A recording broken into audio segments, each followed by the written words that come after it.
Good evening, everyone, and welcome to tonight's presentation, Dealing with the Religious Other Within, Sunni-Shia Dynamics in the Islamic Tradition. It is my pleasure to introduce our speaker.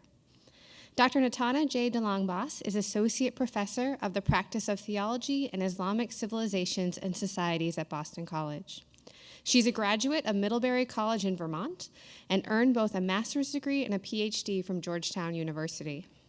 Dr. DeLong-Bas is the author of a number of books, including Sharia, What Everyone Needs to Know, published in 2018.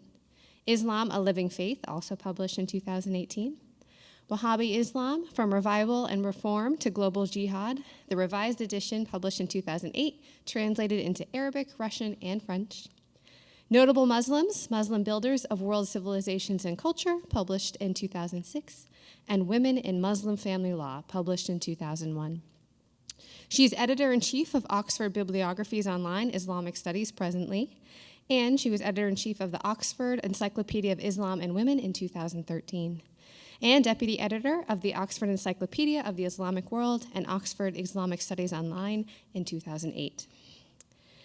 Past president of the American Council for the Study of Islamic Societies, Dr. DeLong-Bas is an expert on Islam and Christianity, women and gender, Islamic law, the environment, terrorism and extremism, and the Arabian Gulf countries.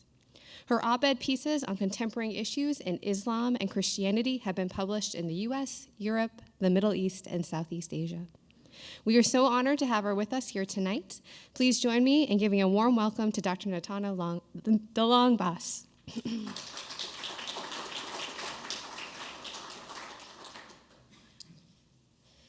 Thank you very much. I'd like to offer particular thanks to Father Tom Stegman for the invitation to speak here tonight, and to Cara and Megan for all of the organization that went into putting this program together, and also to you, the audience, for attending on a Thursday evening when it is sunny and warm outside, that you've chosen to be here. I deeply appreciate that. I imagine that many of you have been drawn here by contemporary interests and concerns, not only with respect to ongoing warfare in the Middle East that continues to escalate, but also with questions about how inevitable such conflicts are, whether they are truly sectarian in nature, and whether there's really any path forward from the situation we are currently in. And I thought these two pictures captured that pretty well. Which one are we dealing with? I'll state up front that I cannot and do not claim to have all of the answers, but what I hope to do tonight is to provide some context for understanding Sunni and Shia dynamics, where conflicts have occurred and why, and hopefully point to some initiatives that carry the potential to change the politics of conflict and contention from within. Inasmuch as we tend to think of Sunni and Shia as solid and ultimately rigid identities today, the historical picture is much more complex. These identities actually did not exist during the Prophet Muhammad's lifetime. Neither are they mentioned in the Quran. They took shape gradually only after Muhammad's death in the year 632, and took a period of time that likely spanned about 200 years in order to solidify. It's always easy in hindsight to see a clear path for religious identity formation, but I would argue that that path was anything but clear following Muhammad's death, when even the survival of the early community was not guaranteed. In fact, Muhammad's death really came as a terrible shock to his followers, even though Muhammad in the Quran had always made it very clear that Muhammad was strictly a human being and not a divine figure. The community was so centered around him as a prophet and a head of state that his death really threw the community into a crisis. Who could replace him? How would the community survive? According to pre-Islamic custom, alliances died when the leaders who formed them did. And that meant that Muhammad's death threatened the very fabric of the community. There were some tribes that believed that their relationship with Muhammad and the Muslims was subject to that traditional pattern. There were others who believed that the whole point of Islam was to transcend tribalism and give their allegiance first to God and then to the community that shared belief in God. So, who won? Well, happily, of course, God always wins.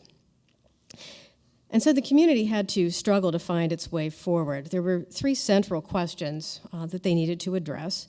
First, who was going to take over as the political leader of the community? How would that person be chosen? And how would they rule? Would they rule alone or through some sort of council? Secondly, who would serve as the religious leaders of the community and in what capacity? And third, what role would Muhammad's descendants play in the community? Everybody agreed that these questions needed to be addressed, but not everyone agreed on the answers. And it was their different responses that led to the construction of particular historical memories, especially remembrances of Muhammad, and different sources of authority and legitimacy. So the first order of business was to determine a new leader, and there were multiple contending criteria depending on what priorities people held. Some people thought that blood relations were the most important. Some people thought that perhaps marriage alliances ought to play some kind of a role. Some people thought that maybe how long you had been a Muslim, at what point in time did you convert to Islam, that ought to be the determining factor. And there were some who raised the question of WWMD, what would Muhammad do, who knew best the answers to those questions. And this is not intended to totally overwhelm you with information, but just to give you a sense of how complex these questions were. Even the question of blood relations did not have a clear answer. Normally, one would expect leadership to pass to an oldest son. Difficulty in Muhammad's case was that all three of his sons died as infants, and only daughters survived him. He had 4 daughters, as I've outlined, and they were married to different parties, which meant that those parties felt that they had some contention for the position of leadership. In terms of his closest male relatives, he had 2 male cousins he was particularly close to, one named Ali and the other named Zubair, and we'll come back to visit them a little bit later. If we look at, as if all of this wasn't complicated enough, Muhammad's wives also included daughters of certain companions, and so some of those parties also made it clear that they were interested in becoming leaders of the community. And so my point here is that nothing was guaranteed to anyone. There was really no clear-cut, easy choice as to who the logical candidate to take over would be. The majority of the community, as the record tells it, backed Abu Bakr's claim to succession. He was Muhammad's father-in-law. He was a very early convert to Islam. He was a close companion. He was also someone who had served as a protector of Muhammad during his lifetime, even putting his own life and safety at risk. Abu Bakr chose the title of Caliph, which simply means successor, but he did not declare himself to be a prophet or a messenger. Muhammad had been determined to be the last of the prophets, often referred to as the seal of the prophets. Sunni literature has portrayed Abu Bakr as the consensus candidate, but even that was not a simple matter because there were 2 major centers for the early Muslim community, one in Mecca and one in Medina. And those communities attempted to split off into their own separate polities. So Abu Bakr's first task was to preserve the union, or keep these communities together. And unfortunately, as sometimes happens, what he ended up having to deal with was the first Muslim civil war known as the Wars of Apostasy, as he tried to hold this community together. There were some people who opposed his leadership, claiming that he had engaged in some kind of trickery or dishonesty to have himself named as the leader, and they tried to promote their own candidate, Ali, that male cousin I had mentioned earlier, instead. But overall, the majority supported Abu Bakr. And so Sunni literature tends to portray him as the consensus candidate who was agreed upon following consultation with the community. There are some who look back today at this moment in time and argue that this served as an early form of democracy, and therefore making the argument that democracy would actually be inherent to the Islamic tradition if it's very loosely defined in terms of consultation and consensus. Sunnis also argue that the solution of Abu Bakr's leadership was in keeping with a hadith. This was a saying of the Prophet Muhammad, that his community would never agree in error. But there was really much more at play here than simple community consensus. However much of a consensus or a majority this represented, at the very least, it was due in part to Abu Bakr's family connections and his status as an early convert, a close friend, and a loyal follower of Muhammad. So what exactly is a caliph? Caliph simply means successor, indicating that Muhammad's role as leader of the community would continue. But caliphs are not prophets. They are not infallible. They are not appointed by God, no matter how close they were to Muhammad himself. Caliphs are associated with Sunnis.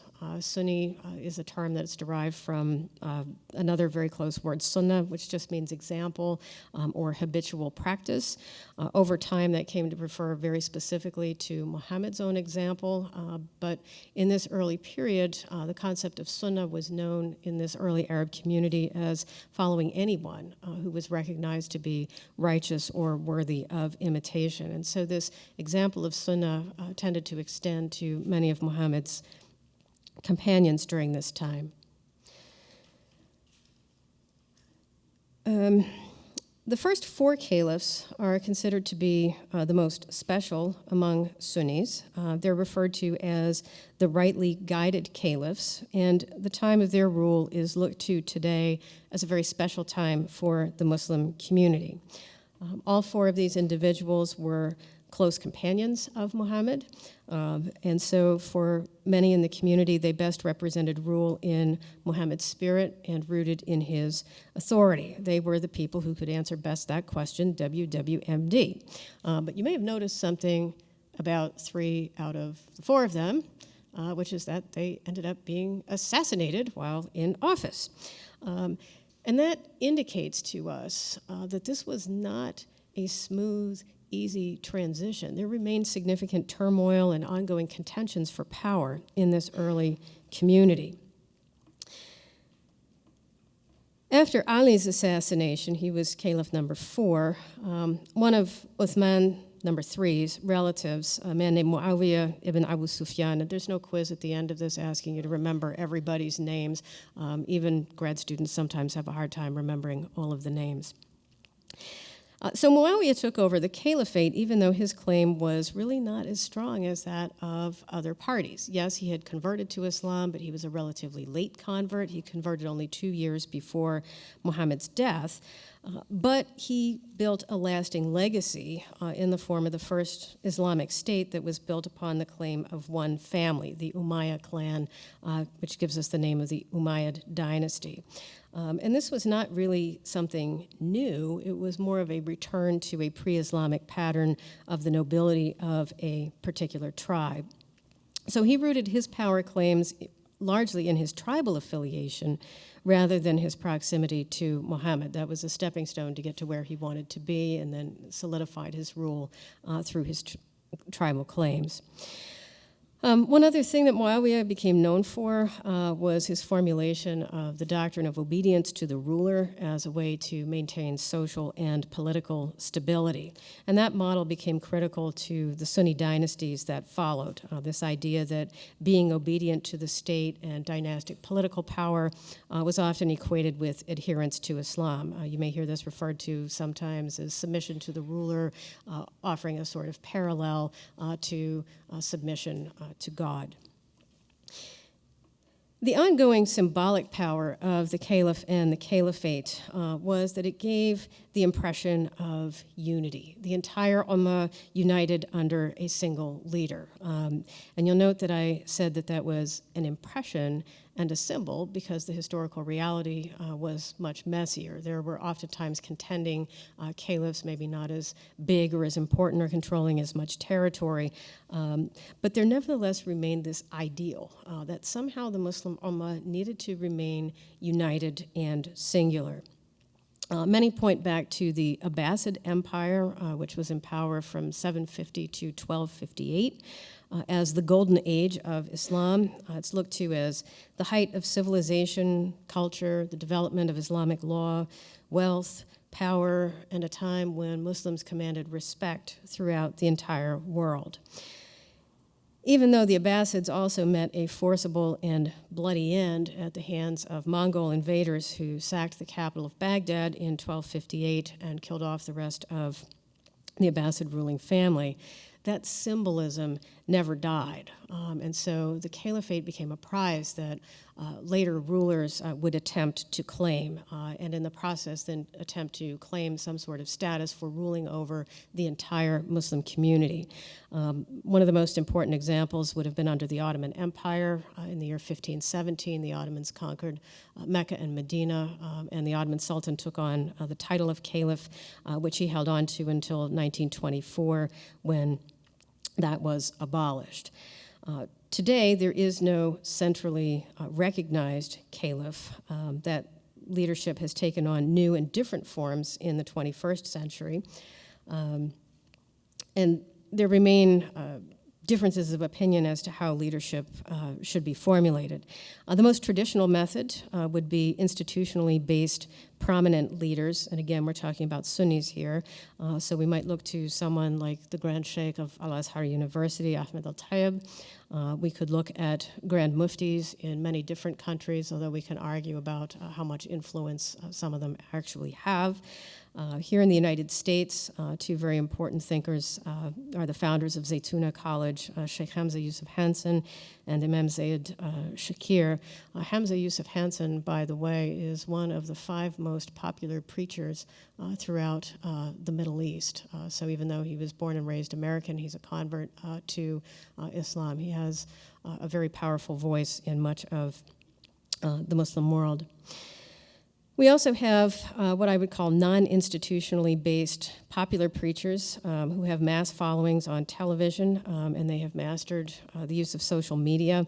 We could look to formally trained scholars such as Dr. Salman al-Auda, who remains relatively popular despite being imprisoned in Saudi Arabia, and he's currently under a death sentence.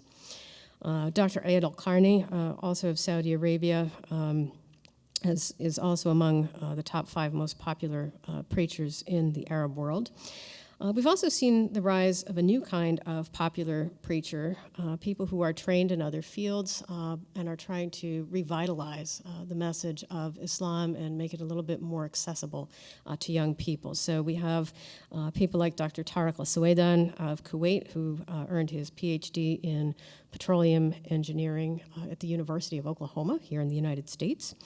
We have Amr Khalid of Egypt, who is trained formally as an accountant, but has run a series of extremely popular television programs in Egypt, including one called Life Makers that made use of call-in ideas and significant websites. He would get young people to call in with ideas about ways in which they wanted to improve their communities and would select the best of those ideas and broadcast those and get people to participate and record themselves engaged in these activities. And he really has mobilized masses of young people. Ahmed al-Shugari of Saudi Arabia, formerly trained in business and also extremely popular. Because I'm an academic and I believe in balance, we can't just talk about the good people or the people who are doing things that are productive. We also have to talk about examples that are a little bit less savory, and so I'll simply mention that there is someone who claims to be a caliph and to be running a caliphate today under the aegis of ISIS, Abu Bakr al-Baghdadi. That's not actually his name. His real name is Ibrahim Ahmed Ibrahim al-Badri, but he chose Abu Bakr to harken back to that first caliph, and al-Baghdadi to root himself in the capital of the Abbasid Empire to try to legitimate his claims to power. So there we have it for the Sunnis. Are we all tired yet? I hope not, because the Shia are even more complicated. All right, so let's go back to Muhammad's death. And I mentioned that not everyone was in agreement with Abu Bakr's leadership. There were some people who supported his cousin Ali instead. There were some who believed that Muhammad had actually appointed Ali as his presumptive heir during his last pilgrimage. And so these supporters became known as the Party of Ali, or Shiat Ali, which is where the term Shia comes from. Ali was posited as Muhammad's closest living male relative. He was the first male convert to Islam at the grand old age of 13. He was married to Muhammad's daughter Fatima, and he had also been raised in the same household as Muhammad. Ali's father, Abu Talib, had served as Muhammad's protector following the deaths of Muhammad's father, and then his mother, and then his grandfather. And so Ali was seen as someone who would have been particularly close to Muhammad with his blood ties, his deep personal knowledge of Muhammad's thoughts and mannerisms. Ali was also one of Muhammad's closest companions, and like Abu Bakr, he had also once saved Muhammad from an assassination attempt. So those who supported Ali did not recognize the legitimacy of the first three caliphs. They were rather upset that their candidate had been inappropriately overlooked. So you would think that this could have marked a moment of unification, right? So we've been through a couple of caliphs. Not everybody was happy about that. Finally, the offended party gets their man in power, and you would think that everybody would have been satisfied, except they weren't. Why? Well, recall that Ali came to power at a moment of real turmoil in the community. Remember those first caliphs, number 2 and 3, who had been assassinated. The third caliph, Uthman's family, demanded that Ali set as his top priority finding Uthman's killer and bringing him to justice.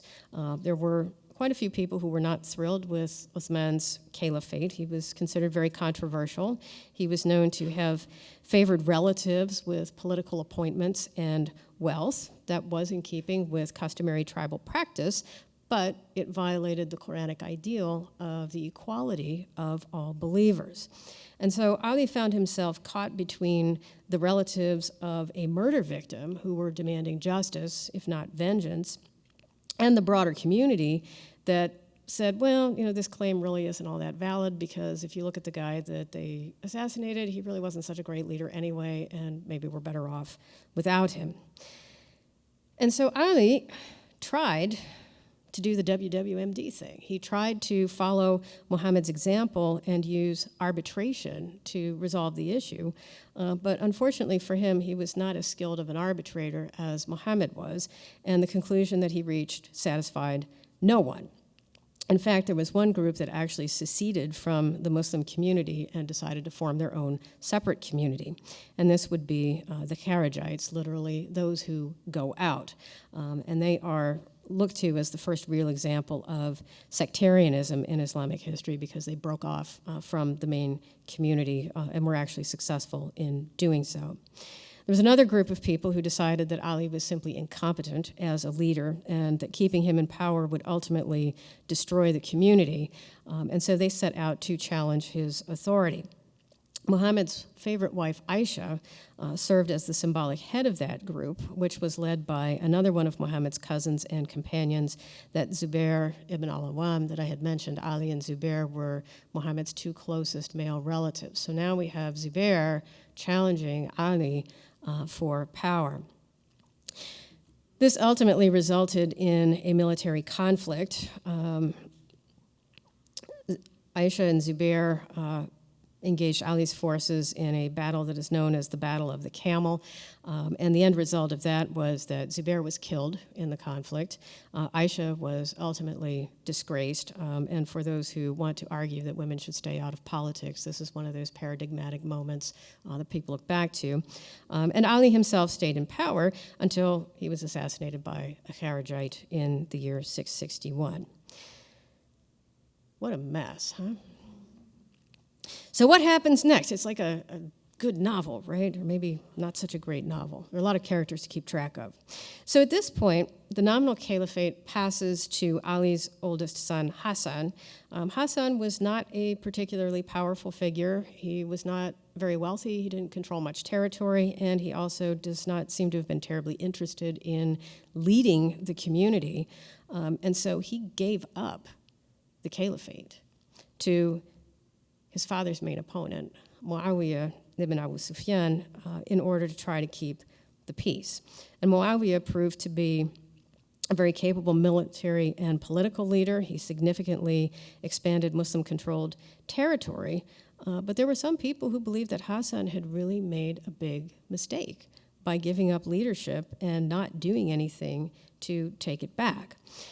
So when Hassan died in 670, so all of this has happened within the space of less than 40 years, by the way. A lot of turmoil. Hassan died. His younger brother Hussein held on to the nominal peace. He maintained the alliance with Muawiyah in keeping with the practices of the time. And in the year 680, Muawiyah finally died. And at that point, Hussein decided that it was time for him to try to reclaim the leadership of the community. And so he led his followers, who included 72 men, along with women and children, against Muawiyah's successor, a man named Yazid.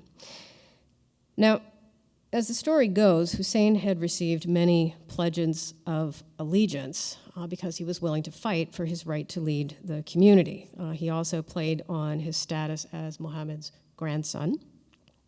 And growing frustration with Umayyad oppression, nepotism, pursuit of luxury, and we'll just call them questionable morals. Students oftentimes enjoy reading about the Umayyad Empire because it seems that the Umayyads were real party animals. So as Hussein marched with his followers, he expected that other people were going to join him as he moved toward Iraq. But unfortunately for him, those reinforcements did not materialize, and he and his followers were defeated and captured by Yazid's forces. And all of the men, including Hussein, were not only put to death, but their bodies were mutilated on the battlefield. That was in keeping with pre-Islamic custom as a means of humiliating the people who had lost the battle, even though Muhammad himself had prohibited that practice. As for the women and children, and these included Hussein's sister Zainab, so this would have been Muhammad's granddaughter, Hussein's young son Zain al-Abidin, and Hussein's daughter Sakina, so Muhammad's granddaughter, great-grandson, and great-granddaughter. They were all captured, along with the other women and children, and held captive. And so this establishes a certain pathos, a tragedy of Muhammad's family, the Al-Bayt, the family of the house. And the failure of the Muslim community to rise up and support them created a paradigm of suffering, sorrow, and regret for his death that have remained very central to Shia belief and practice until today. So the site of Hussein's martyrdom in Karbala, Iraq, remains a site of pilgrimage. There is a commemoration of this martyrdom known as Ashura. That is a major religious ritual that was not very well known in the United States until, and I'll give away a little bit about my age here, there was this event back in 1978, 1979, a revolution that took place in Iran. It was not Islamic at the time, but was hijacked by Islamic forces. And the Ayatollah Khomeini in particular. And if you recall the hostage taking at the American embassy that occurred after that, one of the things that was consistently broadcast on television was these people who were marching around in the streets, and they were hitting themselves with chains, and they were cutting their hands and cutting their foreheads with knives. And I was very young at the time, and this really created a very negative impression for you. Who are these people, and why are they doing all of these things? It looked really scary. But this is a way in which people attempt to really connect with that moment of suffering and sorrow. And if you need a Christian comparison for that. If you were to turn on the TV and see someone who was reenacting the Passion of the Christ and wonder why there's some guy who's dragging a cross around through the Via Dolorosa with a crown of thorns. In some countries, there are people who will work up to the spiritual level where they will actually have themselves be nailed to crosses. That may look insane to outsiders, but sometimes we have to try to understand what people are trying to express through those actions. And so as frightening as some of these Ashura commemorations may be, at least understanding what you're looking at may be helpful. The oldest form of Islamic drama, the taziyah, is connected to this moment in time. It's a symbolic theatrical performance of Hussein's departure and calls for people to join him and ultimately his martyrdom. There are also very important locations called Husseiniya, so it's an adjective that's derived from Hussein. These are mourning houses that serve as very important Shia community centers, and religious instruction is provided there in addition to commemorations of Hussein's martyrdom. The watershed event of Hussein's martyrdom has really had a very powerful impact on the shaping of Muslim identity and takes us back to one of the original three questions. What role, if any, were Muhammad's descendants to play in the community? And how on earth could Muhammad's descendants, especially one of his beloved grandsons, come to such a terrible end? What did the rejection of Muhammad's family's political leadership mean for the broader Muslim community? What did it mean for Muhammad's descendants to be held captive by a government that claimed to be Muslim? Had the Muslim community somehow lost God's favor for failing to rise up and support Muhammad's descendants? All of these questions led to debates about what ultimately came to be called the Imamate. Debates about succession by Muhammad's male descendants really began to solidify at this time. For Shia, the Imamate has come to be a necessary institution. There is a belief that God sends an imam for every generation so that there will always be someone who's capable of speaking authoritatively on God's behalf. So what exactly is an imam? An imam is a direct male descendant of Muhammad, who is believed to have been divinely appointed as the political and religious leader, and further entrusted with divine inspiration. Imams do not receive direct revelation, as Muhammad did, but they are believed to have received special knowledge that was taught by Muhammad and passed down through the line of imams, and this special knowledge enables them, according to the belief, infallibly to interpret the revelation received by Muhammad. So they don't receive revelation themselves, but their interpretations of already received revelations are considered to be infallible. The imams are further believed to be sinless. That's a concept that does not exist for Sunnis at all. Shia further consider the writings and teachings of the imams to be a third source of scripture in addition to the Quran and the Hadith. And this is a major point of difference between the Sunni and Shia, not the Quran itself, but the Hadith, in which Hadith transmitters they look to as authoritative.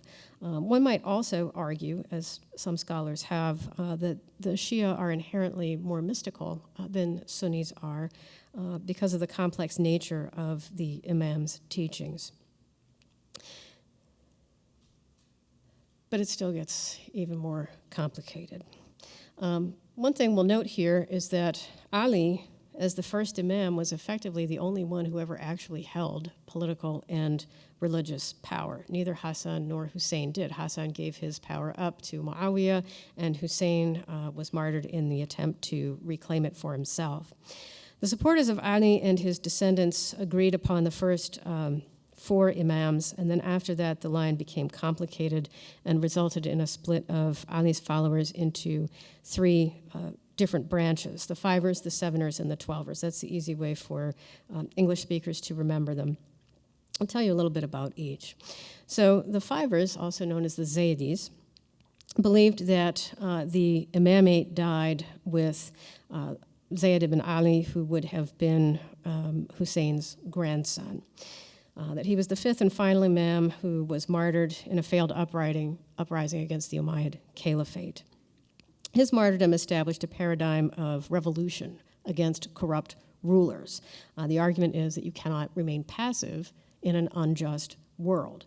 This is very specific to the Zaydi Shia. Theologically, they're often described as being the closest to the Sunnis. They do not denounce the first two caliphs, but they also do not recognize the infallibility of imams after Hussein. They further believe that the choice of the imam should be restricted to Muhammad's descendants through Ali, but based on personal merit, not just line of descent. So being a descendant is important, but there also needs to be some merit to the person who's claiming this title. The Zaydis are the smallest of the three groups of Shia, only about 0.5% of the total Muslim population. Most of them today are found in Yemen, where they constitute between 35 and 40% of the population. And you may have heard of these people called the Houthis in Yemen. These would be the Zaydis. When we're looking at the Seveners, also known as the Ismailis, they believe that succession passed down a different way, and they look to a seventh imam, Ismail bin Jafar, whose son either died or disappeared in the year 809. That man is expected to return as a messianic figure who will bring in an era of justice. In the meantime, the Seveners have split into a number of different branches. You may have heard of a dynasty in Egypt called the Fatimids. Ironically, even though they were Shia, they referred to themselves as caliphs, so they were a contender to the Abbasid Empire, or the Abbasid Caliphate. Their teachings have been continued into the present through the Dawoodi Bohras, who today are largely located in India, Pakistan, Yemen, East Africa, and many locations in the West, including the United States and Australia. There are about 1 million of them around the world. A second branch called the Karmashins went out of existence in the year 1078, and the only records we have of them were actually written by their opponents. They've come down through history as the most terrible of heretics because they engaged in destruction of sacred sites in Mecca that were related to the Hajj. Why would they do this? Because they were trying to embarrass the Abbasids. The caliph is supposed to protect these holy sites, and so if the caliph fails to protect the holy sites, it raises questions about his legitimacy. What exactly did they do? They destroyed the well of Zamzam. Pilgrims are supposed to drink sacred water from that well as part of the pilgrimage. And worst of all, they carried off the black stone from the Kaaba. So the Kaaba is believed to hold this black stone that is supposed to be the original altar that was built by Abraham and Ishmael to the one God. It has very powerful symbolic importance. It's encased in silver today on the outside of the Kaaba, and the Kaaba is the central focal point of the Hajj. It's also the direction toward which Muslims pray. So that's a pretty powerful symbol, and they removed it from its location, and it took quite some time for the Abbasids to get it back. The fact that we only have records written by their opponents, it's not. You have to wonder if what you're really reading is fake news, if not polemics. Third group of Seveners are the Nizari Ismailis, popularly referred to as the assassins during Crusader times. Anybody here has played Assassin's Creed, you may be very disappointed to learn that they were not really primarily assassins of the Crusaders. They were after the Abbasid Empire in this constant struggle for power. Today they are led by the Aga Khan, Prince Karim IV, who is known as their 49th Imam. He has about 15 million followers in 25 different countries, and he focuses very heavily on redressing social and economic injustices. And then finally we have the Twelvers. They stick with the Seveners up through Jafar al-Sadiq, and then they trace their imams through a different one of his son. That branch continues up until the 12th Imam, Muhammad al-Mahdi, who may or may not have even existed. According to the story, he went into hiding or this mystical state called occultation. He is expected to return at the end of time along with Jesus as a messianic figure known as the Mahdi to bring in an era of peace and justice. Historically, Twelvers were passive in terms of politics, following the example of their sixth imam, Jafar al-Sadiq, accepted Abbasid rule as a political reality and tried to establish a model for Twelvers of what it means to live as a minority in a political context that does not recognize the imam, despite the imam's absolute authority for Shia. The Abbasid caliphs were very suspicious of the Shia imams, not surprising given their historical experience. They saw them as potential rivals for political power and legitimacy. And so the Abbasid caliphs began to destroy Shia mosques. They destroyed Hussein's tomb in Karbala. They began arresting and imprisoning people who were praying in Shia mosques. And in fact, the 10th and 11th imams actually lived under house arrest that was so intense that midwives were actually planted in the homes to detect whether or not any of the wives were pregnant because there was such concern about another imam being born. So when I say that this 12th imam, we're not sure if he ever actually existed. If he did, he was a very well-kept secret, but at any rate, he disappeared, went into occultation, and so Twelvers are waiting for him to return. And it's kind of ironic that the repressive Abbasid state policies that were supposed to eradicate this opposition actually ended up solidifying it and helping it to become more distinctive as an identity. So whatever the truth of this 12th imam, the fact that he is no longer present in the world takes us back to the same questions that people have been asking all along. Who serves as an appropriate leader in his absence, and what degree of authority do they have? So Shia theologians have argued that the legal scholars are the persons who are most qualified to interpret the imam's will and to serve as leaders in his absence. There are certain honorific titles that are assigned to scholars with a certain level of acclaim and popularity, and it's due to popular recognition that some of these titles are given. So Hujjat al-Islam is at the lowest level. An Ayatollah is a higher level, and the highest level of all is a Marja al-Taqlid. You may or may not have heard of a Hujjat al-Islam, but you've probably heard of Ayatollahs. Not many people have heard of the Marja, which is kind of ironic. There are supposed to be multiple Hujjats al-Islam alive simultaneously, and also a certain number of Ayatollahs. The only one you're supposed to have only one of is the Marja at the very top. In the 21st century, as the global population and global realities have changed, visions of Shia leadership have also had to be redesigned. So some of the different ideas that we've seen, I had mentioned that Twelvers had tended to be very passive politically. That changed in the 1970s when Musa Sadr of Lebanon said that it's not enough to just preserve the community and its religious heritage. You can't just sit here and wait for the imam to return. That leads to too much passive acceptance of suffering and persecution. Instead, what has to be done is to create the circumstances that would be conducive to the imam's return. That may sound familiar to some Christians who have heard of folks who believe that Jesus is not going to be able to come back for the second time until circumstances are appropriate for that, and they look to different parts of the Bible depending on how exactly they seek to go about this. One does have to raise the broader theological question as to whether God can be manipulated by human actions, or whether God, as God, retains all power to act as God pleases.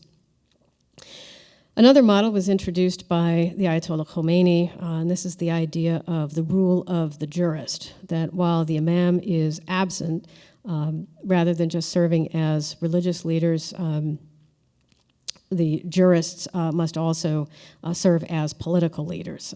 Granted, he did say that they're supposed to be guided by the Guardian Council. That's also made up of jurists. It's supposed to fulfill some sort of quality control for society. Sometimes ideas sound really great on paper, and then they don't work out in practice quite the way people might have thought that they would. And in fact, the Guardian Council in Iran today is often viewed as a real obstacle to reforms that the parliament has voted in favor of. There are some who have called for redesigning the position of the marja. In fact, it's two Grand Ayatollahs who came up with this idea, Grand Ayatollah Ali al-Sistani of Iraq and the now deceased Grand Ayatollah Hussein Fadlallah of Lebanon. They felt that perhaps there was just too much power being placed in the hands of a single individual, and given the global nature of the Islamic community today, the idea that one person and one person alone would know best all of the answers is maybe not very practical. And so perhaps it would be preferable to have a more conciliar approach where you have a council or a collective marja'iyya that would bring in diverse voices from around the Muslim world to discuss certain issues. And then finally, we have the model of socioeconomic development through philanthropy. This would be the Aga Khan. The idea here is to recognize the inherent dignity and worth of all people. The Aga Khan has placed special focus on Africa, Asia, and the Middle East, with very special attention to Pakistan, India, and Bangladesh, giving ongoing levels of poverty there. He's given very special attention to women's education and empowerment, and oftentimes is accompanied by his daughter Zahra in order to show the solidarity with women. He has established the Aga Khan Award for Architecture in order to preserve traditional architecture. He's also very interested in sustainable architecture, and so there's an annual prize that's given for that. He's also interested in preserving and spreading the music and culture of Central Asia. So if anybody really enjoys cello music and loves to listen to Yo-Yo Ma play, Yo-Yo Ma's Silk Road project was actually funded by the Aga Khan to bring together musicians from along the ancient Silk Road. Given all of these differences of opinion about leadership, authority, who is qualified to do what, and what objectives should be pursued, can this community be saved? I almost feel like a marriage counselor. Well, in as much as sometimes it would just be so much nicer if we could get everybody to just agree about everything and all shake hands or hold hands and sing Kumbaya, that probably isn't a very realistic approach. And it's not necessarily the best one. The challenges that exist are and were very real. Daily media headlines, if we still look at them, really don't offer us much hope these days. What we see is persistent conflict between sectarian groups. It always makes it look like religion is somehow responsible for these conflicts. You may have heard of this tension between Iran and Saudi Arabia. How's it referred to? Sunni-Shia rivalry. That places it in a religious terminology. And there is some truth to the use of religious terminology and symbolism as a means of, bless you, denouncing the enemy and legitimating fighting against people who claim to be Muslim. It's a lot easier to do that if you just declare them to be apostates and heretics. But we also have to remember that conflicts occur in specific geopolitical and economic contexts and are driven as much by claims to power, politics, as they are by doctrine, which would be religion. Religious rhetoric is sometimes very effective in garnering public support for actions that people otherwise might oppose, such as destroying monuments or blowing up buildings or even killing people. But we should not assume that religion or even sectarianism is always at play or the only driving factor. So, for example, even though sectarian tensions tend to dominate the news from Iraq, Lebanon, and Bahrain, all of those countries also have very long histories of sectarian cooperation and even intermarriage between Sunnis and Shia. The reality of sectarian violence in some places is very real. It is an ongoing and major source of regional instability and international concern that I am sad to say, since the time I first started working on this, has probably gotten even worse than it was before. If we look at Iraq and Syria.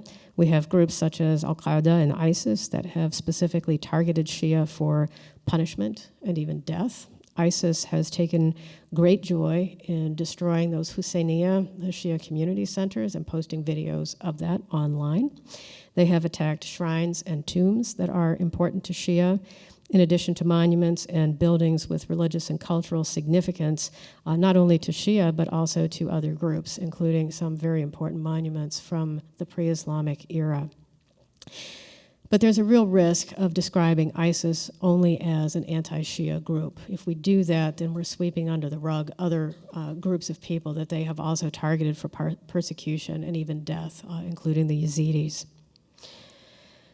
So that means that we have to also consider relations between states and minority populations.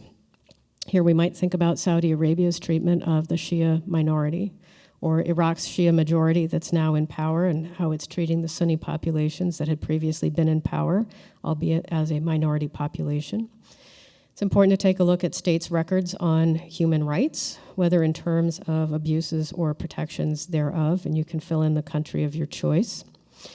Important to look at socioeconomic realities, which often shines a light on the treatment of minority populations that are often marginalized, denied equal opportunities for education, employment, and housing, among other issues.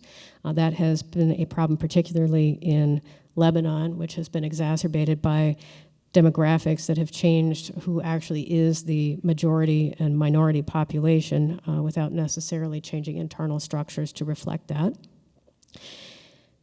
And mea culpa, we also have to look at external interventions in other states, either within minority populations, such as the Iranian influence that is always alleged among Shia populations in Saudi Arabia and Bahrain, or in internal dynamics such as United States influence in Iraq and Afghanistan. I never like to leave on a sour note, though, so I don't want everybody to despair at this point.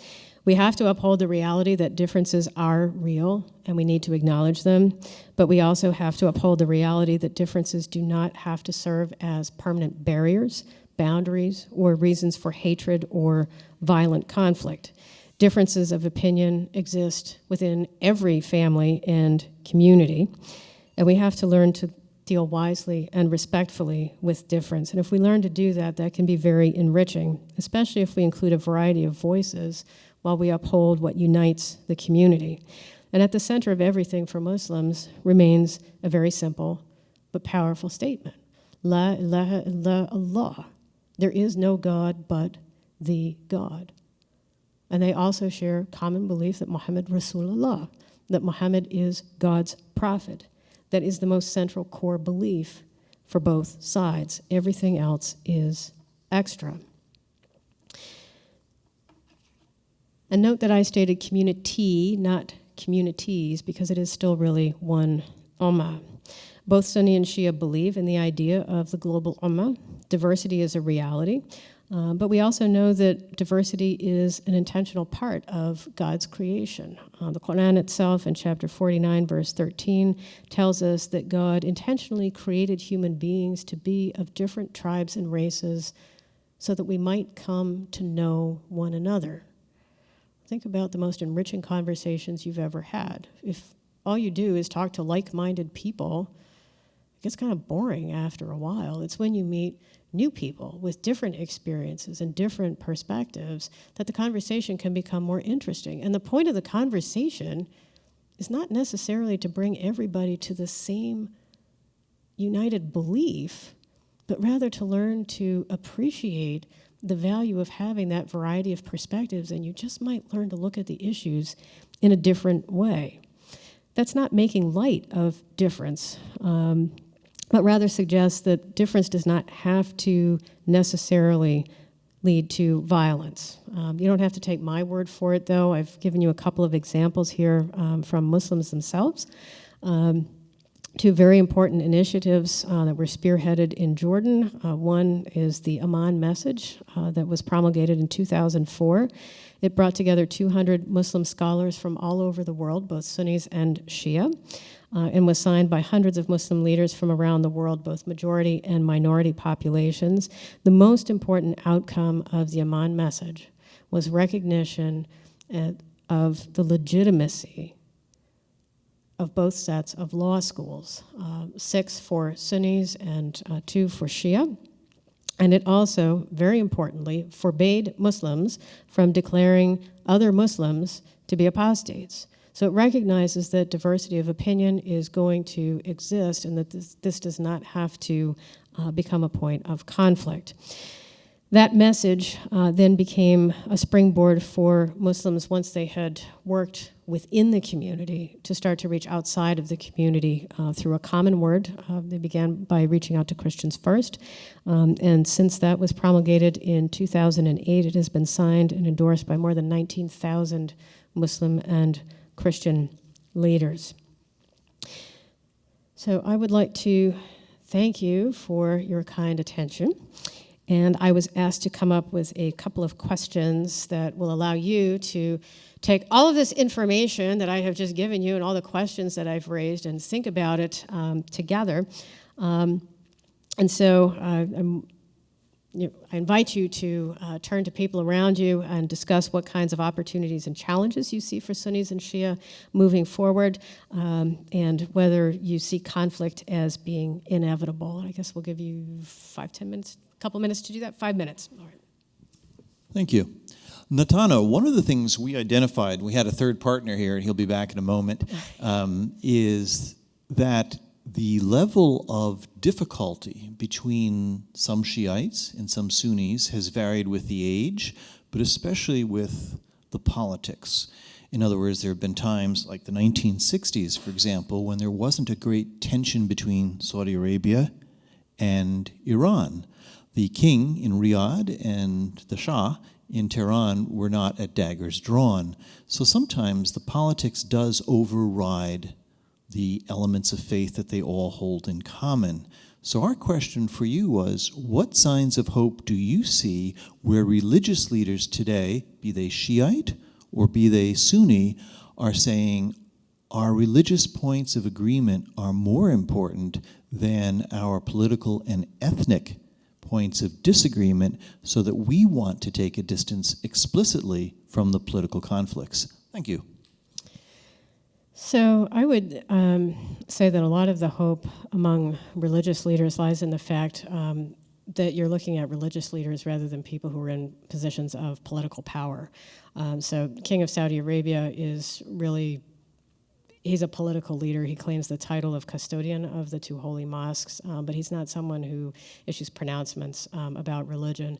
Saudi Arabia over the last couple of years has actually really rolled back the role of religion in the public sphere that has been seen as the way in which it had been practiced had become overly politicized and was causing a number of social tensions. There are certain levels of progress that the current crown prince wishes to push forward, and so he's dialed back on the power of the religious police, for example. And for young Saudis today, I think, and I think really the young people are going to be the moment of hope. Young people are demanding change. Young people are indicating that they are tired of the old ways. They are tired of the old traditional ways of doing religion, so to speak. In some cases, the older leaders may be looked to as points of spiritual guidance, but in terms of how to go about living daily life and moving into the 21st century, I think the visions of leadership are changing, so who people are looking to as legitimate leaders has changed. That carries some benefits because it can refresh the tradition, but it may also carry some limits. If you start having people in leadership positions who are not formally trained in all of the religious sciences, are there aspects of that tradition that they might be missing?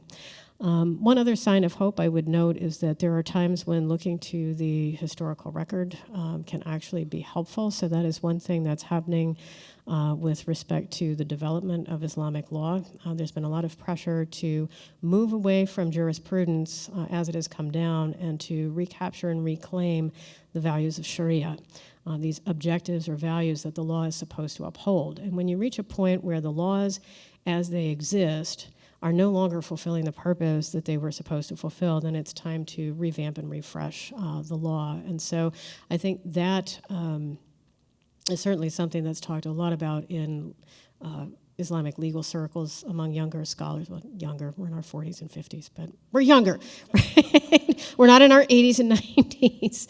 And so I think there's the hope that some generational transition may also be helpful, especially now that we've had almost 60 years of seeing how this plays out in practice. So that what exactly should Islam in the public sphere look like? And maybe there are aspects of that that people no longer wish to have.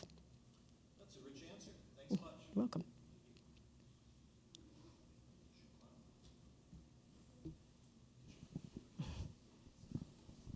Yes, Natanya. I have a somewhat different kind of question or different approach to the topic you've been discussing. Does the fact that, as I understand it, the Persians were the first group to come to Islam who did not speak Arabic, does that fact play a role in the emergence of at least 12-ish Shiism? Is that somehow relevant or important to look at it in the evolution of this history? Well, no religion arises in a vacuum, and it's very important to recognize that Islam, as it developed as a faith tradition, did so in an environment where there were multiple faiths that were present. Part of the argument historically has been that one of the reasons why the Islamic empires were able to consolidate and expand was because the Byzantine and the Sassanid empires were collapsing at the time, or that they'd been so busy fighting each other for so long that they were weakened in the process. It's also a matter of historical record that the Arab tribes who moved outwards very quickly were not necessarily equipped to handle the kinds of territories that they were overtaking. And so there was a lot of borrowing that took place from surrounding societies, what worked, what didn't, what was in place for bureaucracy, what was in place for legal systems. And so there are certainly elements, many elements of Persian culture that are present in both political and religious developments. Does that have to be a problem, so to speak? I'm not really sure. Sometimes you hear people talk about getting back to a purer vision of Islam. Salafis, for example, want to go back to this pure original vision of Islam. But it's not always entirely clear to me theologically how you go back to a pure Islam when Islam was always in conversation with other faith traditions. And that's very clear even in the Quran itself, that there are conversations that are taking place about and with Jews and Christians and Zoroastrians and Magi and other groups of people. So I think the tendency to try to see Islam as sort of this monolithic, disconnected entity from everything else around it is a real mistake. And so I'm encouraged by the fact that there are some parties, including even the Saudis, who are starting to engage more seriously the pre-Islamic past and recognizing these influences in the tradition.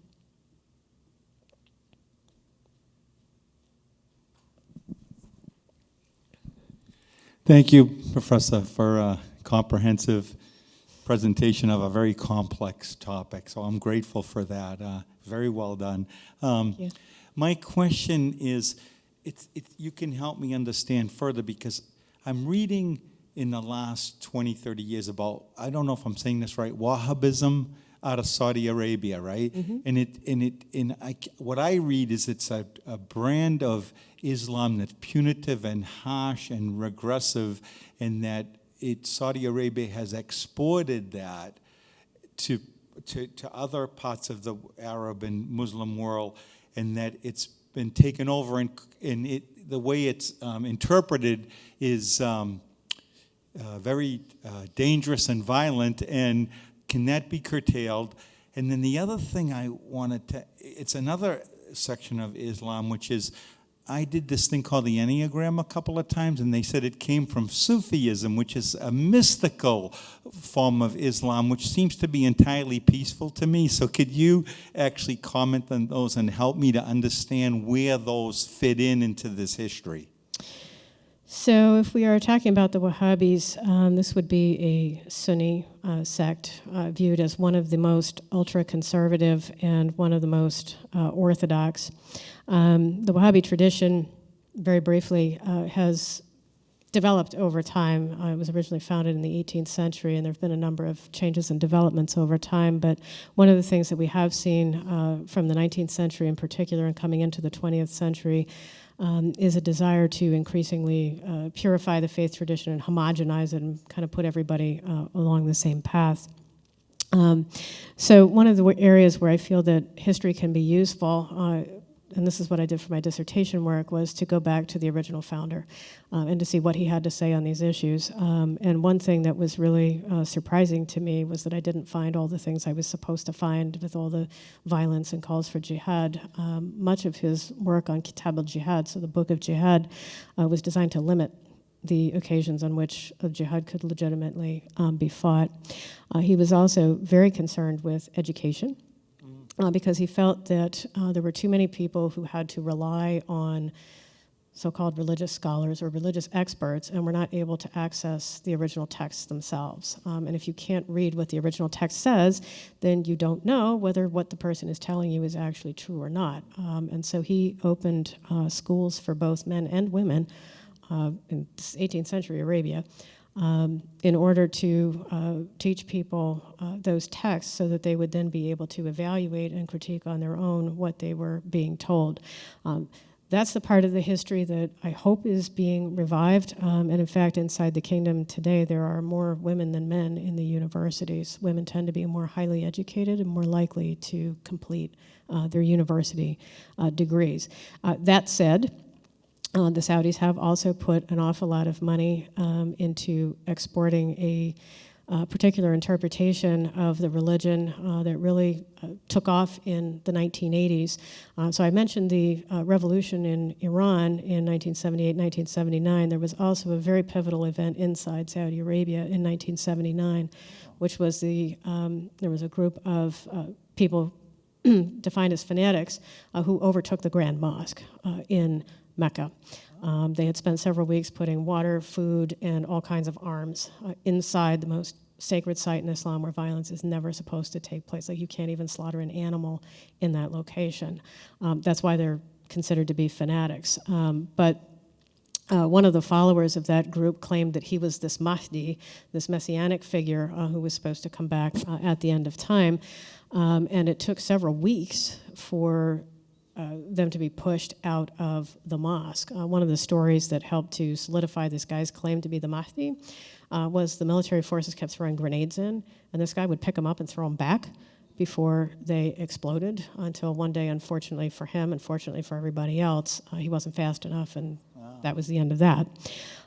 It was at that time that the religious leaders inside the kingdom went to the king and they said, look, part of the problem we're dealing with here is that society has changed much too quickly in the space of just a couple of decades, and we haven't had time to really adjust.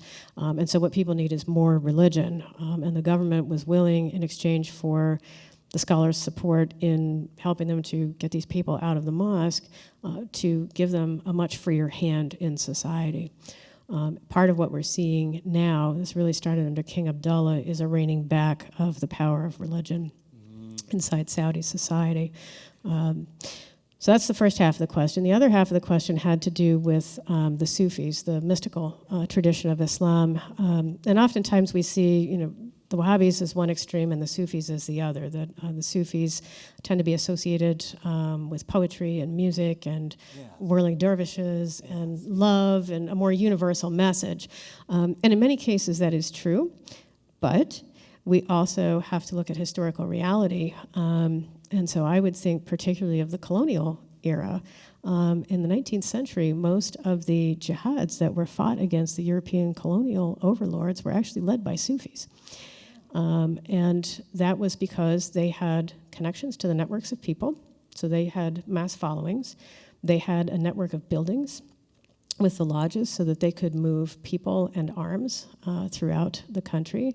They tended to be located outside of the major cities, which were really the only places that the Europeans ever controlled. And they had a certain charisma, baraka. People believed that they carried this blessing with them. And so if they called upon the people to rise up and fight, they would do that. That's one of the reasons why it took the French 32 years to conquer Algeria, because the person who led the resistance, the Emir Abdul Qadir, was the head of a Sufi order. And so he had all of the mechanisms, I should mention money, in place too. So in terms of logistics, the Sufi orders were able to provide that. So in both cases, I'm hesitant to place them at absolute extremes because stories are always more complex, but that's a great question, or a set of questions. Thank you. Thank you.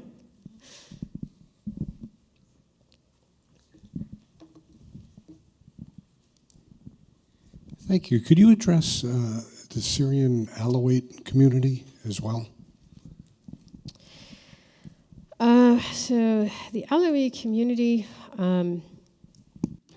is one that I honestly don't study as much. The Alawis, as I understand it, are considered a very separate and secretive branch that is loosely affiliated with Islam, but the Alawis are not necessarily recognized by other Muslims as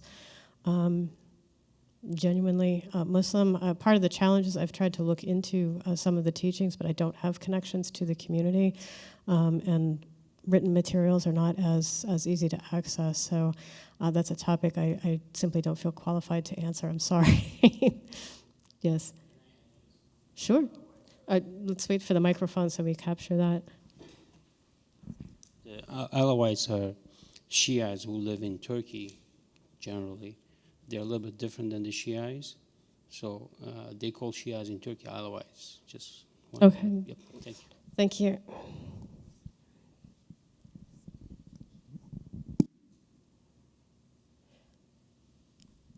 One more. Okay. In reference to the question, is conflict inevitable? I wonder whether, from a naive standpoint, looking back when borders were drawn in the Middle East and countries were formed, it seemed to me very early on people did not consider themselves to be an Iraqi, an Iranian, an Egyptian. They thought more in terms of religion. Do you think as time goes on now, there is beginning to become a sense more of I am an Egyptian, I am an Iraqi, I am an Iranian, adding another potential layer of source to the conflict? I do think that nationalism, as it began to rise in the 19th and especially in the 20th century, definitely has become more important. There are always people who resist those labels. One of the challenges in Iran and Iraq was that some of the borders remained very fluid because people had been accustomed to traveling back and forth between them to visit family, to visit grazing lands. And so the idea that you would now have these hard boundaries that people are not supposed to cross and that territories are being claimed. I'm teaching a course currently on geographies of imperialism, and one of the things that happened during that era was codification, borders, labels, and I see all of those things as increasingly boxing people in as a means of trying to control what happens. That makes perhaps for neater political dynamics, but the tendency, and I say this as the mother of 2 children who were recently teenagers, the more you try to enforce boundaries, the more people tend to resist them because we don't like to be boxed in. We'd like to believe that we're capable adults, that we can make our own decisions. Sometimes borders can be comforting if they are supposed to fulfill a protective service, but they also tend to imply that whatever is outside is scary and something that we should be afraid of and that we should not reach out toward. And so perhaps the boundaries that we really ought to be thinking about the most are the boundaries that we are allowing to be placed on our own minds, that we live in a time where there's an awful lot of fear about many different kinds of groups of people. And maybe it's time for everybody to take a step back and do what religious people do, which is not just pray together, but share a meal together. Hospitality. Well, it's one of the oldest mechanisms in the world. Sharing a meal with someone, when you sit down and share that experience, conversation tends to flow, and you can get to know people in a different way. I'm a great believer in individual personal experience, and my hope is that eventually maybe the people will start to have an impact on our political systems and ratchet down some of the rhetoric so that we can learn to live together again as human beings.